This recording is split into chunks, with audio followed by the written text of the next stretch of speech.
Hari ini kita akan belajar tajuk dan nilai yang baru, yaitu nilai kasih sayang. Di dalam nilai ini kita akan belajar bagaimana kita sayang diri kita sendiri. Hari ini murid-murid kita akan belajar tentang menyenaraikan cara menjaga kebersihan dan keselamatan diri. Pada akhir pembelajaran kita akan boleh menyatakan ataupun menulis cara-cara bagaimana kita menjaga kebersihan dan juga bagaimana kita dapat menjaga keselamatan diri kita. Apakah yang dimaksudkan dengan sayang diri sendiri? Sayang diri sendiri di sini, kita harus mampu menjaga kebersihan diri kita sendiri. Dan seterusnya kedua, kita juga boleh menjaga keselamatan diri kita sendiri. Untuk slide yang seterusnya, kita akan melihat cara jaga kebersihan diri kita. Yang pertama, memberus gigi. Kita harus memberus gigi sebanyak 3 kali ataupun 2 kali dalam sehari supaya gigi kita bersih dan kita tidak akan mengalami kerosakan gigi. Seterusnya kita harus mandi dengan sabun. Kita menggunakan sabun supaya badan kita bersih, supaya badan kita dapat dicuci dan terhindar daripada bakteria. Cara-cara ini sama seperti bagaimana kita menghormati diri pada topik yang sebelum ini kita belajar. Cara jaga kebersihan yang seterusnya ialah membasuh tangan sebelum dan selepas makan. Sebelum makan kita harus pastikan tangan kita bersih kerana tangan kita mungkin mengandungi kekotoran, mengandungi bakteria atau kuman, dan kita tidak mahu kuman, bakteria itu masuk ke dalam mulut kita apabila kita makan.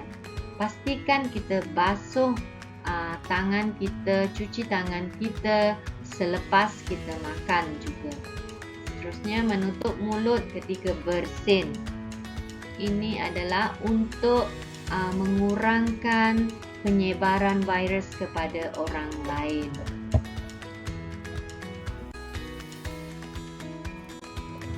Cara jaga kebersihan diri yang seterusnya ialah mengetip kuku yang panjang. Pastikan kuku kita pendek kerana apabila kuku kita panjang, kuku kita akan jadi hitam dan ia terdedah kepada kuman ataupun kekotoran yang akan tersekat di kuku kita. Apabila kita makan, kita akan mudah menerima bakteria ataupun kuman ke dalam badan kita. Terusnya memakai pakaian yang bersih dan kemas supaya kita akan senantiasa sihat, senantiasa terhindar daripada kuman-kuman dan bakteria. Berikut adalah cara untuk kita menjaga keselamatan diri.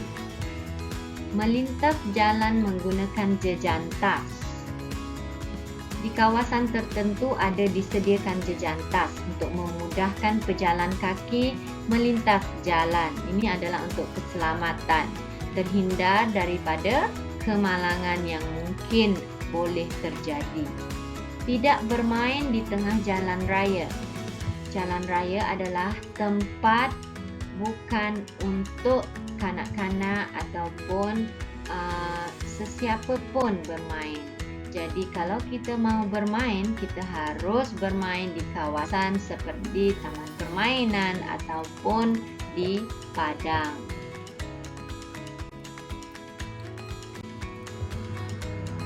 Cara menjaga keselamatan diri yang seterusnya ialah tidak berjalan seorang diri di tempat yang sunyi. Kenapa? Kerana apabila kita berada seorang diri di tempat yang sunyi, kita terdedah kepada orang-orang yang boleh bertindak jahat terhadap kita. Contohnya pencuri, penculik dan lain-lain. Seterusnya, tidak memegang suis elektrik dengan tangan yang basah. Kenapa? Kerana bila kita menggunakan tangan yang basah untuk pegang suis elektrik, mungkin kita akan mengalami renjatan elektrik di sini dan kita mungkin akan sakit dan juga mungkin akan membahayakan kepada diri kita.